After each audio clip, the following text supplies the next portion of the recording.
Professional sports aren't about friendship or camaraderie, they're a relentless battlefield where money dictates everything and sentiment fades fast. In this arena, one truth is unavoidable: your worth is measured entirely by your market impact. You either drive the revenue engine, or you're just along for the ride, dependent on others to move forward. For almost 25 years, the WNBA has largely been a league of passengers. Teams ran a billion-dollar operation that repeatedly lost money, surviving only because the NBA stepped in. Meanwhile, some veteran players built a striking sense of entitlement, viewing themselves as untouchable stars of women's sports. Then Caitlin Clark arrived. She stormed onto the court, smashed every viewership record, and funneled billions into the league seemingly overnight. Yet instead of celebration, the response was resistance. The passengers attempted to wrest control, trying to redirect the surge of momentum she created. What's happening now is far more than a standard labor disagreement, it's a slow-motion corporate crisis. The WNBA Players Association is threatening to cancel the 2026 season, demanding guaranteed top-tier contracts, free housing, and an astonishing 50% of league revenue, essentially holding billionaire owners at gunpoint. Veteran players are pushing the narrative that the influx of fans is loyal to the union, believing their strike threat gives them total leverage. But that approach is unraveling, and the very player they tried to suppress is exposing it. Caitlin Clark has risen above the toxic politics of the WNBA. At Team USA's training camp, she executed what could be considered one of the most shrewd strategic moves in recent sports history. Without insults, without social media drama, she has proven herself as the league's indispensable asset. The WNBA needs her to survive, she does not need the WNBA. The footage from this international camp isn't just practice, it's a calculated statement aimed squarely at the veterans attempting to hold the league hostage. The discipline, focus, and global-level excellence on display make the union politics look petty and small in comparison. Caitlin Clark has flipped the power dynamic entirely, and the WNBA now faces a reckoning it cannot avoid. Doing some drills here, let's see them cook up for a little bit. Chelsea, no look to Caitlin. Side dribble. Main thing is they're enjoying themselves, man. I love it. Okay, Angel to Stu, easy work. It seems like Caitlin is hanging with Kelsey a lot. Paige always yelling. Paige yelling about anything these days. There's no tension here, no heavy corporate weight pressing down. This is Caitlin Clark, Breanna Stewart, and the rising wave of American basketball stars, laughing, competing, and shouting USA together. They're at the peak of their game, playing with joy, passion, and freedom, the kind of elite athletes who actually love being on the court. Now look at the WNBA labor dispute. The veteran union leaders have spun a narrative of misery, painting themselves as victims in a world ruled by billionaires. They chase headlines fueled by anger, threats, and resentment, creating a toxic environment so extreme that even their own executives are leaking letters to ESPN for transparency. Then comes Caitlin Clark. She steps onto the Team USA floor, radiating pure energy and focus, and in a single move, dismantles the union's entire PR playbook. The message is unmistakable: I am the safe, reliable, premium investment. While the WNBPA looks chaotic and desperate, Clark emerges as the sport's true superstar. She proves that the dysfunction in women's basketball isn't inherent, it's engineered by a small group of veterans clinging to control. The union assumed they could trap Clark in their labor fight, leveraging her popularity against the owners. But Clark simply sidestepped them, stepping onto the world stage and instantly flipping the power dynamic. The lesson is clear: in high-stakes negotiations, you can't bluff a billionaire. Threaten a walkout with no leverage, and the market will respond. The veterans thought their brand alone could draw fans without Clark. They tested that theory by launching a separate 3-on-3 league, designed to prove they could thrive independently. The results were disastrous. Ratings cratered the moment the games began. Fans tuned in, saw number 22 absent, and switched channels immediately. Networks like TNT, counting on Clark to drive viewership, panicked.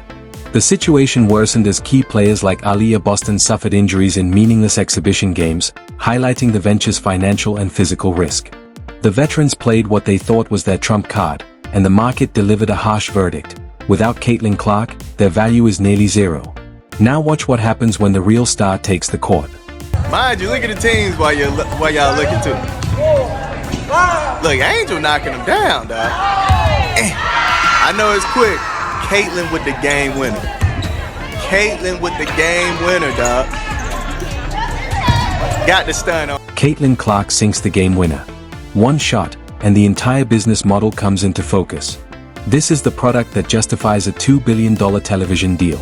This is the generational talent that commands global attention, the asset that moves markets.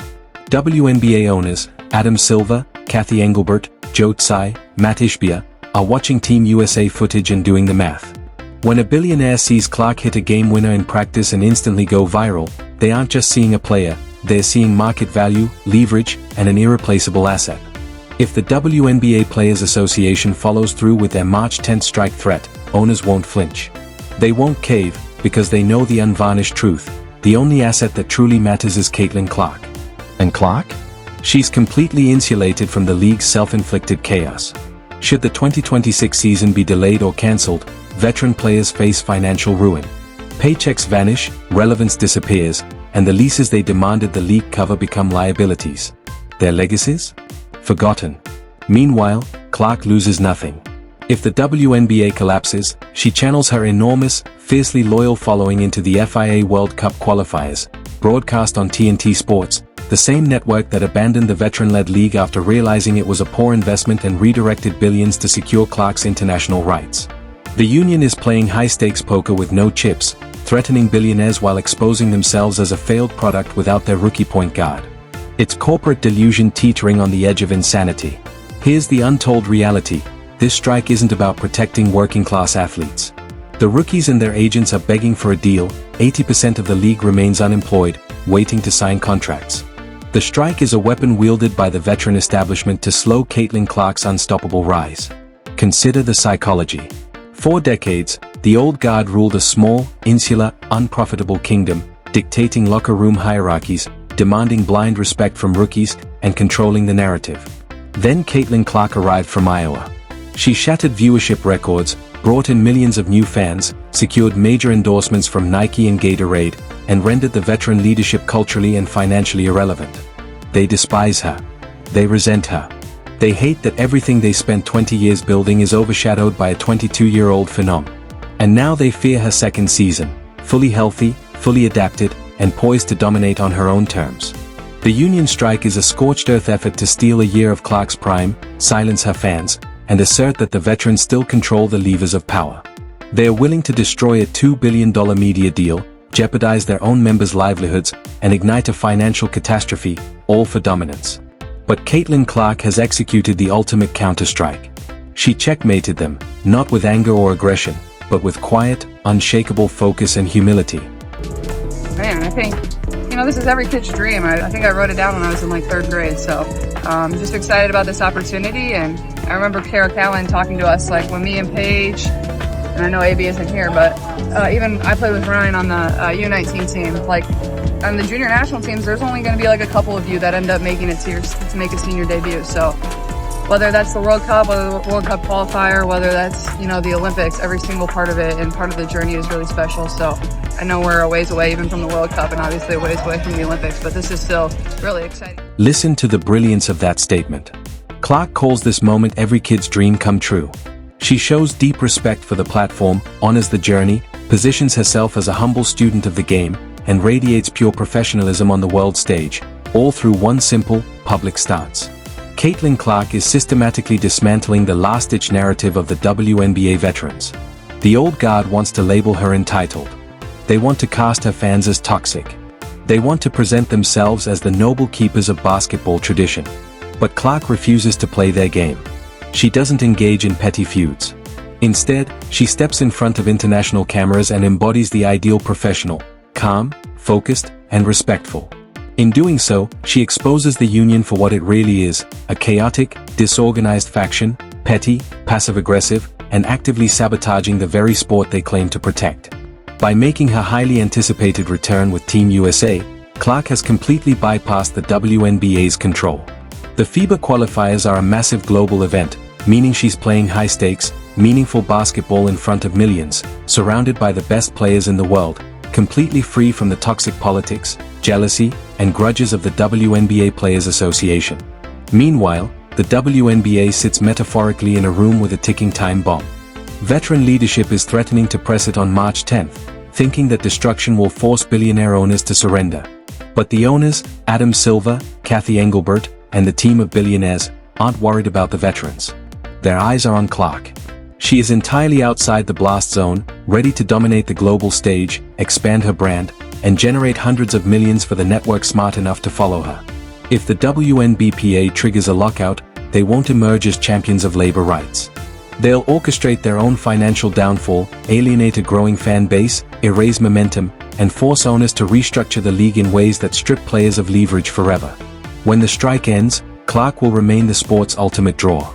The bitter veterans who tried to hold her back?